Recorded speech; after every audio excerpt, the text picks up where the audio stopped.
لهيك عم نحن نستقبل على الستيج معنا نجم الغناء العربي الشاب وصاحب جائزة أفضل ألبوم غنائي العام 2016 نجم نصيب زيتون.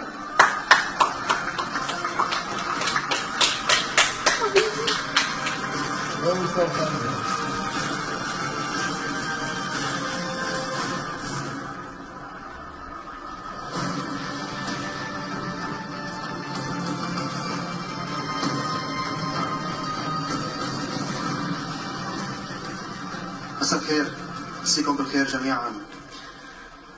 يعني أول شيء لازم أقوله بدي أهدي الجائزة لبلدي الغالية سوريا. إن شاء الله يا رب أكون عم بمثلها أحسن تمثيل، عم بورجي الفنان السوري والشاب السوري بأحسن صورة. بدي أتشكر لبنان البلد الحبيب اللي احتضنني. بدي أتشكر كل فنان وكل موسيقي ساعدني على ألبوم طول اليوم.